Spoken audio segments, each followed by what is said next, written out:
안녕하세요, 비트TV입니다.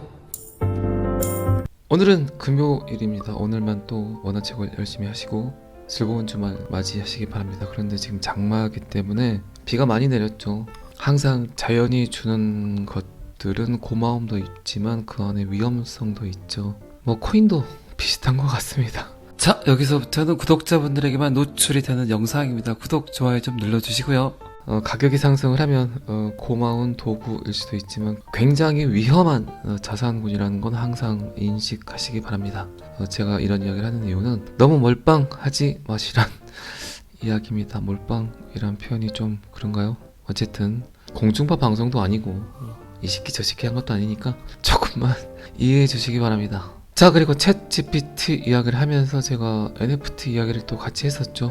아마 챗 GPT를 가지고 NFT를 접목시켜서 저작권 소유권에 관한 이야기를 하는 분이 있었을까요? 챗 GPT가 구글링을 한 모든 데이터에 대해서 보상을 지불해야만 챗 GPT가 운영이 될 것이다. 그냥 사람들이 그냥 그거를 그대로 보고 두진 않을 것이다. 그래서 지금 깔려있는 모든 정보에 대한 데이터들이 non-fungible 토큰, 대체 불가 토큰 형태로 이루어져야 된다는 이야기를 했습니다. 챗 GPT가 끌어오는 모든 데이터에 대한 정상적인 지불을 하지 않는다면 더 이상 사람들이 인터넷이란 공간 안에 그들의 정보 그리고 그들의 데이터를 업로딩하지 않을 것이다. 그래서 블록체인 기술을 제2의 인터넷 혁명이라고 표현을 하죠. 이 이야기를 하면서 제가 그런 얘기 했죠. 지금까지는 정보를 저장만 했다. 이게 인터넷 혁명이다. 그러면 제2의 인터넷 혁명은 저장만 했던 정보에 대한 가치를 부여한다. 보상을 부여한다. 그게 바로 블록체인 레볼루션입니다. 이게 이제 현실화가 됐죠. 여러분들이 올리는 사진 한 장, 글귀 하나, 영상 하나의 모든 가치를 부여해야 된다. 그런데 사람들은 디지털에 올라온 모든 것들을 위변조해버리죠. 그리고 그 사진이나 영상이 마치 본인 거인 양 오픈을 하죠. 그런데 정작 그 사진에 대한 진짜 주인이 누구인가? 누가 그 사진을 찍어서 지금 첫 번째로 배포를 했는가? 요거를 이제 찾아줘야 되겠죠. 그래야만 챗 GPT가 그 사람에게 정상적인 지불이 가능하겠죠. 그 일련의 모든 과정들에 대한 데이터들을 모두 다 낱낱이 세세히 적어놓고 위변조시키지 못하게 만드는 곳이 바로 NFT라는 공간입니다. 그래서 지금 NFT가 절실히 필요하다는 거죠. 지금의 시대는 인터넷이란 공간 안에서, 디지털이란 공간 안에서 진짜 내가 비트TV임을 증명해야 되는 시대죠. 여러분들은 하루에도 수십 번씩 스마트폰에게, 그리고 데스크탑, 그리고 노트북, 그리고 버스를 타도 지하철을 타도 커피를 먹어도 계속해서 디지털이란 공간 안에서 여러분들이 진짜 여러분임을 증명하고 계십니다. 그러니까 지금은 디지털 안에서의 신뢰가 가장 중요하다는 거죠.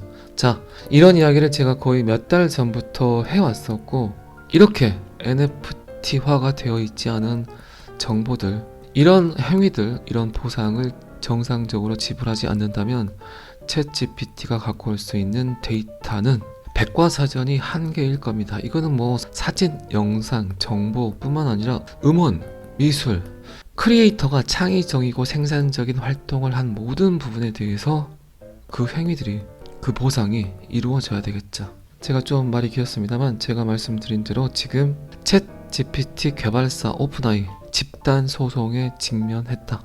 개인정보를 무단으로 구글링 했다. 미국 로펌에서 집단 소송을 제기했습니다. 사전 동의, 통지, 정당한 보상 없이 다른 사람의 데이터를 활용을 했다. 이 문구 보니까 여러분들 생각나는 사람 없습니까? 마크 저커버그. 지금은 메타로 바뀌었지만 페이스북, 인스타그램도 마찬가지죠. 왜 그럴까요? 마크 저커버그는 단 한 장의 사진, 단 하나의 영상 없이 다른 사람들의 데이터를 가지고 매해 수천억을 벌어들입니다. 전 세계에서 메타를 활용하는 모든 사람들의 데이터를 활용을 해서, 그리고 아시겠지만 페이스북에서는 단 하나의 물건도 팔지 않습니다. 그런데 마크 저커버그는 여러분들의 데이터를 가지고 어마어마한 돈을 벌고 있죠. 제가 NFT를 강의를 할 때 마크 저커버그 이야기를 많이 합니다. 이것 또한 사전 동의, 통지, 정당한 보상 없이 개인정보를 무단으로 노출한다고 봐도 뭐 과언이 아니겠죠. 물론 형태는 다르죠. 페이스북 마크 저커버그는 단 한 번도 여러분들에게 페이스북에 가입해서 여러분들의 사진을 올리라고 한 적이 없기 때문에 어쨌든 요 형태나 챗GPT가 구글링을 해서 정당한 보상 없이 여러분의 개인정보를 무단으로 수집하는 거나 똑같겠죠. 그래서 유튜브도 그렇고 인스타그램도 그렇고 메타도 그렇고 NFT를 하겠다는 이야기를 하는 겁니다. 자, 그러면 좀 더 상위 버전으로 가볼까요? 위변조가 되지 않는다, 해킹되지 않는다, 그리고 디지털 안에서 모든 게 해결이 된다. 생성, 지불, 거래 모든 게 가능하다. 그래서 비트코인이 대단한 겁니다. 그리고 2세대 암호화폐 이더리움이 대단한 거고요. 그리고 3세대 암호화폐 XRP가 대단한 겁니다. NFT, 암호화폐, 비트코인, 이더리움, XRP가 매우 특별한 겁니까? 아주 그냥 강압적으로 인위적으로 필요하지 않는데 그냥 강제적으로 만든 겁니까? 아닙니다. 제가 항상 이야기 드렸지만 암호화폐는 혁신이나 혁명이 아니다. 자연스럽게 2023년 6월을 살고 있는 지금 이 시대에 사람들에게 너무나 자연스럽게 다가오는 하나의 시스템이다 라는 표현을 한 겁니다. 마치 초등학교 1학년이 1학년을 마치고 2학년에 진학하는 것과 같이, 봄이 가고 여름이 오는 것과 같이. 하지만 분명한 건 돈과 관련된 컨텐츠이기 때문에 예민하겠죠. 그리고 이런 현상들을 거부하는 이해관계, 이해상충이 생기겠죠. 돈이니까, 그리고 디지털이니까. 왜 디지털이니까 이해상충이 더 심각할까요? 디지털은 아날로그보다 몇 배 더 빨리 성장을 할까요? 10만 배? 100만 배? 여러분들이 직접 사진 1000장을 인화해서 1000명의 사람들에게 그 사진을 한 장씩 주려고 한다면, 그것도 아는 사람에게 직접 약속을 해서 보급, 배급을 한다면 얼마나 많은 시간이 걸릴까요? 하지만 디지털은 단 몇 분 만에 이런 행위들이 가능합니다. 그래서 디지털은 무서운 거예요. 엄청나게 빠른 스피드로 모든 걸 해결해 버립니다. 미 캘리포니아 연방법원에 제기된 집단 소송은 오픈 AI가 AI 도구를 교육하기 위해 인터넷에서 방대한 양의 개인 데이터를 무단으로 수집 활용하고 있다. 소송을 제기한 미 로펌 클락스는 본질적으로 인터넷에서 교환할 수 있는 모든 데이터를 포함해 개인 데이터를 통지, 동의 또는 정당한 보상 없이 회사에 의해 수집됐다. 어린이를 포함한 수억 명의 인터넷 사용자들로부터 개인 식별 가능한 정보를 포함해 도용된 개인 정보를 그들의 사전 동의나 인지 없이 무작위로 가져왔다. 자, 어쨌든 저의 예측이 또 하나 맞아 떨어졌습니다. 자, 이 기사는 여기까지만 보겠습니다. SBI 회장은 싱가포르에서 리플이 원칙적인 규제 승인을 인정했고, 한 번 더 리플과의 파트너십 관계에 대한 이야기를 대놓고 트위터에 인양반이 뿌려댔습니다. SBI는 제가 따로 설명을 드리지 않아도 다국적 거대 자본 기업이죠. 일본 금융 서비스 대기업 SBI 홀딩스 회장 겸 CEO 기타오 요시타카. 그는 트위터를 통해서 아시아 태평양 지역에서의 리플의 활동이 꽤 마음에 드는 것 같습니다. 싱가포르 통화청 원칙적 승인, 이런 데이터들을 한 번 더 강조해서 그의 이런 생각들을 트위터에 대놓고 SBI 회장이 이야기를 했습니다. 참, 예전에는 이런 기사가 뜨면 어마어마한 상승을 했는데 웬만해서는 움직이지 않고 있죠. 그 이유는 어쨌든 규제의 명확성이 정확히 떨어지지 않았기 때문에 그러겠죠. 그래서 암호화폐는 일단 쓰여야 된다는 거죠. 쓰이지 않는다면, 블록체인 기술이 활용화가 되지 않는다면 암호화폐 가격 상승은 그냥 영원히 거래들의 세력들의 그들의 지갑을 채워주는 도박판일 수밖에 없겠죠. 그런데 방금 전에 제가 말씀드렸죠. NFT 암호화폐는 인류가 그냥 받아들여야 되는 과정이다 라는 이야기를 드렸죠. 어쨌든 리플과 SBI의 관계는 2016년 리플 아시아를 형성하기 위해서 전략적 파트너십을 맺었습니다. 그리고 특히 SBI가 리플을 홍보하는데 적극적인 참여를 했었는데, 이번엔 대놓고 회장까지 나서서 XRP를 홍보하고 있습니다. 왜 그럴까요? 일본과 미국이 적대 국가입니까? 왜 미 정부에서 소송 중인 암호화폐 회사 리플을 이렇게 칭찬할까요? 앞뒤가 맞지 않은 그런 현상들이 많이 일어나고 있죠. 그리고 뭐 제가 며칠 전에도 이야기 드렸지만 슬슬 조금씩 그들이 타당성을 갖기 위해서 정보를 대중매체를 통해서 그리고 인플루언서들을 통해서 흘리고 있습니다. 미국은 결국 마지막에 숟가락을 얹기 위해서 그러겠죠. 자, 아시겠지만 저는 항상 여러분들의 성공 투자를 기원합니다. 오늘은 여기까지 하겠습니다. 구독과 좋아요는 항상 저를 너무너무 힘나게 합니다. 감사합니다. 비트TV였습니다. 자, 여기서부터는 한 번 더 반복 재생입니다. 오늘은 금요일입니다. 오늘만 또 원화채굴 열심히 하시고 즐거운 주말 맞이하시기 바랍니다. 그런데 지금 장마이기 때문에 비가 많이 내렸죠. 항상 자연이 주는 것들은 고마움도 있지만 그 안에 위험성도 있죠. 뭐 코인도 비슷한 것 같습니다. 가격이 상승을 하면 고마운 도구일 수도 있지만 굉장히 위험한 자산군이라는 건 항상 인식하시기 바랍니다. 제가 이런 이야기를 하는 이유는 너무 몰빵하지 마시란 이야기입니다. 몰빵이란 표현이 좀 그런가요? 어쨌든 공중파 방송도 아니고 이 시기 저 시기 한 것도 아니니까 조금만 이해해 주시기 바랍니다. 자, 그리고 챗 GPT 이야기를 하면서 제가 NFT 이야기를 또 같이 했었죠. 아마 챗 GPT를 가지고 NFT를 접목시켜서 저작권 소유권에 관한 이야기를 하는 분이 있었을까요? 챗 GPT가 구글링을 한 모든 데이터에 대해서 보상을 지불해야만 챗 GPT가 운영이 될 것이다. 그냥 사람들이 그냥 그거를 그대로 보고 두진 않을 것이다. 그래서 지금 깔려있는 모든 정보에 대한 데이터들이 non-fungible 토큰, 대체 불가 토큰 형태로 이루어져야 된다는 이야기를 했습니다. 챗 GPT가 끌어오는 모든 데이터에 대한 정상적인 지불을 하지 않는다면 더 이상 사람들이 인터넷이란 공간 안에 그들의 정보 그리고 그들의 데이터를 업로딩하지 않을 것이다. 그래서 블록체인 기술을 제2의 인터넷 혁명이라고 표현을 하죠. 이 이야기를 하면서 제가 그런 얘기 했죠. 지금까지는 정보를 저장만 했다. 이게 인터넷 혁명이다. 그러면 제2의 인터넷 혁명은 저장만 했던 정보에 대한 가치를 부여한다. 보상을 부여한다. 그게 바로 블록체인 레볼루션입니다.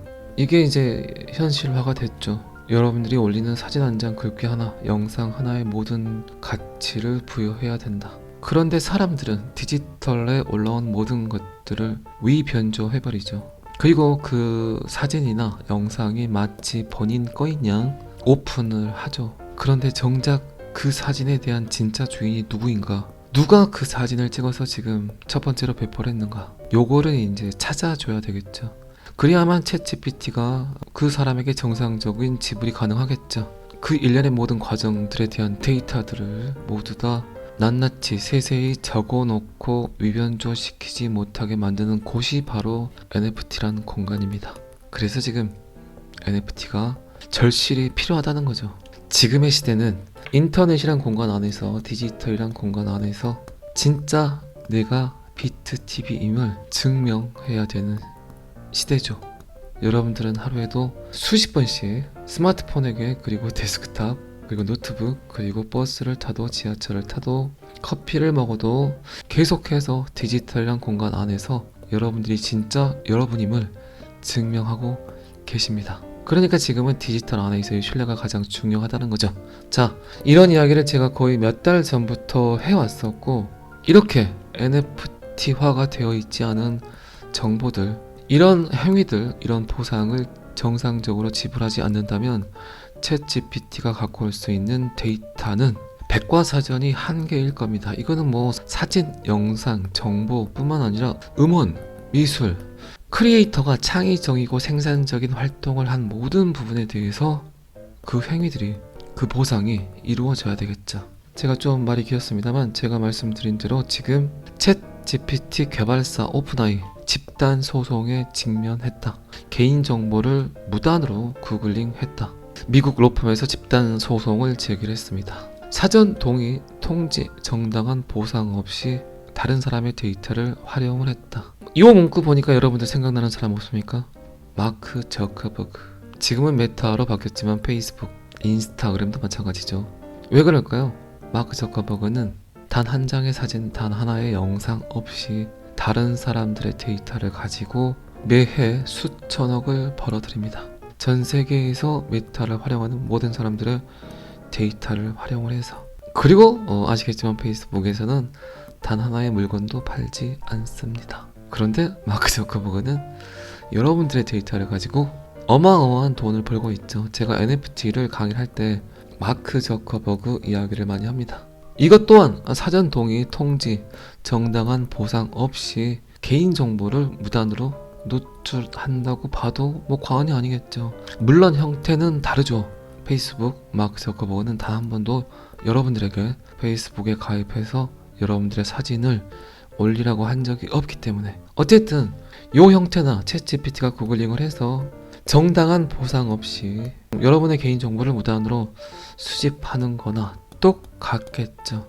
그래서 유튜브도 그렇고 인스타그램도 그렇고 메타도 그렇고 NFT를 하겠다는 이야기를 하는 겁니다. 자, 그러면 좀 더 상위 버전으로 가볼까요? 위변조가 되지 않는다, 해킹되지 않는다, 그리고 디지털 안에서 모든 게 해결이 된다. 생성, 지불, 거래 모든 게 가능하다. 그래서 비트코인이 대단한 겁니다. 그리고 2세대 암호화폐 이더리움이 대단한 거고요. 그리고 3세대 암호화폐 XRP가 대단한 겁니다. NFT, 암호화폐, 비트코인, 이더리움, XRP가 매우 특별한 겁니까? 아주 그냥 강압적으로, 인위적으로 필요하지 않는데 그냥 강제적으로 만든 겁니까? 아닙니다. 제가 항상 이야기 드렸지만 암호화폐는 혁신이나 혁명이 아니다. 자연스럽게 2023년 6월을 살고 있는 지금 이 시대에 사람들에게 너무나 자연스럽게 다가오는 하나의 시스템이다 라는 표현을 한 겁니다. 마치 초등학교 1학년이 1학년을 마치고 2학년에 진학하는 것과 같이, 봄이 가고 여름이 오는 것과 같이. 하지만 분명한 건 돈과 관련된 컨텐츠이기 때문에 예민하겠죠. 그리고 이런 현상들을 거부하는 이해관계, 이해상충이 생기겠죠. 돈이니까, 그리고 디지털이니까. 왜 디지털이니까 이해상충이 더 심각할까요? 디지털은 아날로그보다 몇 배 더 빨리 성장을 할까요? 10만 배? 100만 배? 여러분들이 직접 사진 1000장을 인화해서 1000명의 사람들에게 그 사진을 한 장씩 주려고 한다면, 그것도 아는 사람에게 직접 약속을 해서 보급, 배급을 한다면 얼마나 많은 시간이 걸릴까요? 하지만 디지털은 단 몇 분 만에 이런 행위들이 가능합니다. 그래서 디지털은 무서운 거예요. 엄청나게 빠른 스피드로 모든 걸 해결해 버립니다. 미 캘리포니아 연방법원에 제기된 집단 소송은 오픈 AI가 AI 도구를 교육하기 위해 인터넷에서 방대한 양의 개인 데이터를 무단으로 수집 활용하고 있다. 소송을 제기한 미 로펌 클락스는 본질적으로 인터넷에서 교환할 수 있는 모든 데이터를 포함해 개인 데이터를 통지, 동의 또는 정당한 보상 없이 회사에 의해 수집됐다. 어린이를 포함한 수억 명의 인터넷 사용자들로부터 개인 식별 가능한 정보를 포함해 도용된 개인 정보를 그들의 사전 동의나 인지 없이 무작위로 가져왔다. 자, 어쨌든 저의 예측이 또 하나 맞아 떨어졌습니다. 자, 이 기사는 여기까지만 보겠습니다. SBI 회장은 싱가포르에서 리플이 원칙적인 규제 승인을 인정했고, 한 번 더 리플과의 파트너십 관계에 대한 이야기를 대놓고 트위터에 인양반이 뿌려댔습니다. SBI는 제가 따로 설명을 드리지 않아도 다국적 거대 자본 기업이죠. 일본 금융 서비스 대기업 SBI 홀딩스 회장 겸 CEO 기타오 요시타카. 그는 트위터를 통해서 아시아 태평양 지역에서의 리플의 활동이 꽤 마음에 드는 것 같습니다. 싱가포르 통화청 원칙적 승인, 이런 데이터들을 한 번 더 강조해서 그의 이런 생각들을 트위터에 대놓고 SBI 회장이 이야기를 했습니다. 참, 예전에는 이런 기사가 뜨면 어마어마한 상승을 했는데 웬만해서는 움직이지 않고 있죠. 그 이유는 어쨌든 규제의 명확성이 정확히 떨어지지 않았기 때문에 그러겠죠. 그래서 암호화폐는 일단 쓰여야 된다는 거죠. 쓰이지 않는다면, 블록체인 기술이 활용화가 되지 않는다면 암호화폐 가격 상승은 그냥 영원히 거래들의 세력들의 그들의 지갑을 채워주는 도박판일 수밖에 없겠죠. 그런데 방금 전에 제가 말씀드렸죠. NFT, 암호화폐는 인류가 그냥 받아들여야 되는 과정이다 라는 이야기를 드렸죠. 어쨌든 리플과 SBI의 관계는 2016년 리플 아시아를 형성하기 위해서 전략적 파트너십을 맺었습니다. 그리고 특히 SBI가 리플을 홍보하는데 적극적인 참여를 했었는데 이번엔 대놓고 회장까지 나서서 XRP를 홍보하고 있습니다. 왜 그럴까요? 일본과 미국이 적대 국가입니까? 왜 미 정부에서 소송 중인 암호화폐 회사 리플을 이렇게 칭찬할까요? 앞뒤가 맞지 않은 그런 현상들이 많이 일어나고 있죠. 그리고 뭐 제가 며칠 전에도 이야기 드렸지만 슬슬 조금씩 그들이 타당성을 갖기 위해서 정보를 대중매체를 통해서 그리고 인플루언서들을 통해서 흘리고 있습니다. 미국은 결국 마지막에 숟가락을 얹기 위해서 그러겠죠. 잘 아시겠지만 저는 항상 여러분들의 성공 투자를 기원합니다. 오늘은 여기까지 하겠습니다. 구독과 좋아요는 항상 저를 너무너무 힘나게 합니다. 감사합니다. 비트TV였습니다.